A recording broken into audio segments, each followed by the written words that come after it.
Hello everyone, and welcome to the Pisces Guide to Pop Culture. I'm of course your host TJ.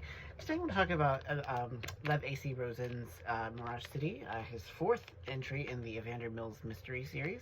As you know, if you've read this book, it's about a former cop, now private investigator in the 1950s, who is gay, of course, and who solves various crimes. So it's a bit hard-boiled, but also with a queer gloss, and I really enjoy it. I've loved every other book in this series, and I really enjoyed this most recent edition, in which Andy is kind of recruited by a member of the Mattachine Society to find a couple of missing members of the group, and as a result sort of has some encounters with his past, in particular his mother. Now there are some spoilers ahead. His mother, it turns out, works for a psychiatric clinic where they're treating quote-unquote homosexuals by basically dosing them with nausea-inducing medication, and so it's very much like conversion therapy, so there's all of that going on.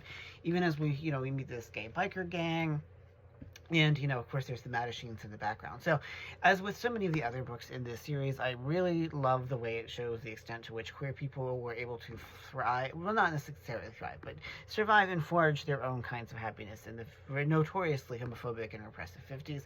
And Andy makes for a terrific hero, and I love getting to spend more time with him, as well as his boyfriend, Jean. I also love that we get to see the Mattachine Society. We also get to see the extent to which homosexuality was treated as an illness, and where many people would be trying to cure themselves or were forcibly attempted to be cured.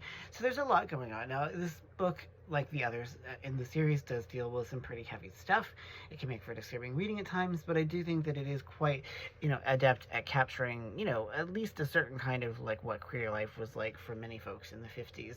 And it comes out happily. I mean, I love the way these books do end with a nice happy ending, but it is a compulsive read. It keeps you, very much invested in Andy and his travails as he tries to figure out what's happened to these missing folks, as well as, like I said, giving us a portrait of what life was like in the very specific context of both San Francisco and, as we are in this novel, in Los Angeles, for gay people of all stripes in the like I said, in the post-war era. So if you like a little bit of hard-boiled detective fiction with a queer protagonist, if you love stuff set in the 50s, which who doesn't in one way or another, I think you'll find much to enjoy about Mirage City.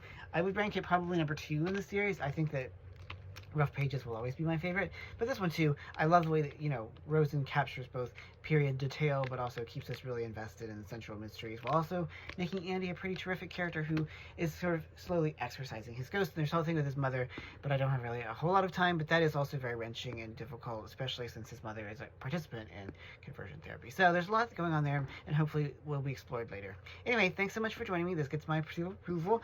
As always, take care, y'all.